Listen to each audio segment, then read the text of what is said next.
মদিনার জমিনে একজন মেয়ে সাহাবী ছিলেন হযরত আসমা বিনতে ইয়াসিন আনসারী রাদিয়াল্লাহু তাআলা আনহা।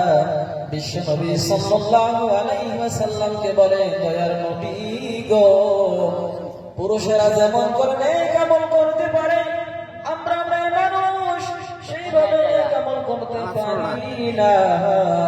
পুরুষেরা যতগুলি আমল করতে পারে, আমরা মেয়েরা অতগুলি করতে পারি না। নবী গো, পুরুষেরা তো জানাজার নামাজে যায়, আমরা যাইতে পারি না।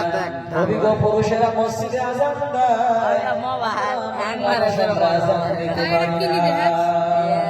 নবী গো, পুরুষেরা বিভিন্ন নেক আমল করে, কিন্তু আমরা মেয়ে মানুষ করতে পারি না।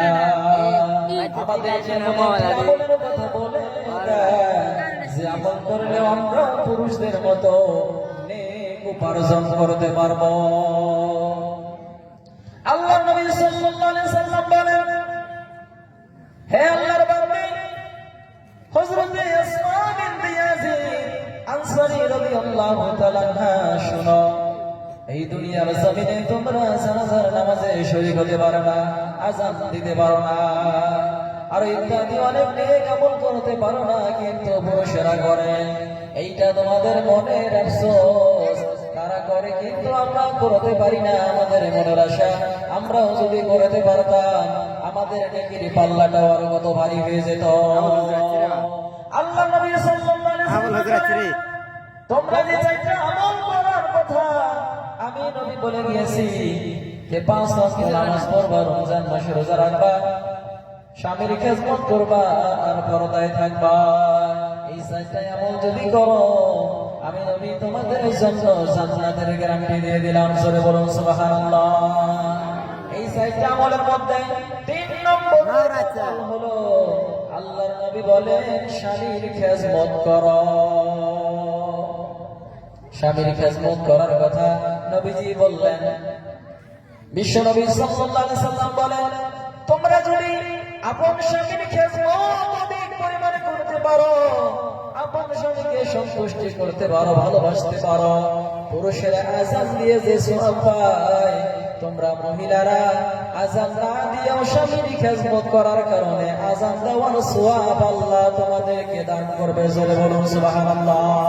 সুবহানাল্লাহ। পুরুষেরা যে জানাজার নামাজে চলে যায়, তোমরা যাইতে পারো না, তোমরা যদি স্বামীর খেদমত করতে পারো, স্বামীকে খুশি করতে পারো, আল্লাহ রাব্বুল আলামিন তোমাকে ওই জানাজার নামাজেও তোমাকে জানাজার নামাজের সওয়াব আল্লাহ তোমাকে দান করে দেবে। সুবহানাল্লাহ। আর ইত্যাদি তোমরা যে আমল বলে করতে পারো না, তোমরা যদি স্বামীর খেদমত করতে পারো, স্বামীর খেদমত করার বিনিময় সমস্ত আমলের সওয়াব আল্লাহ তোমাদেরকে দান করবে। জয় বলুন সুবহানাল্লাহ। আল্লাহর নবী সাল্লাল্লাহু আলাইহি সাল্লাম বলেন, আল্লাহর কাছে ওই বান্দা বেশি ভালো যে মানুষটা তার স্ত্রীর কাছে ভালো। স্ত্রীর কাছে যে মানুষটা ভালো, যে স্বামীটা ভালো, ওই মানুষটাই আল্লাহর কাছে ভালো।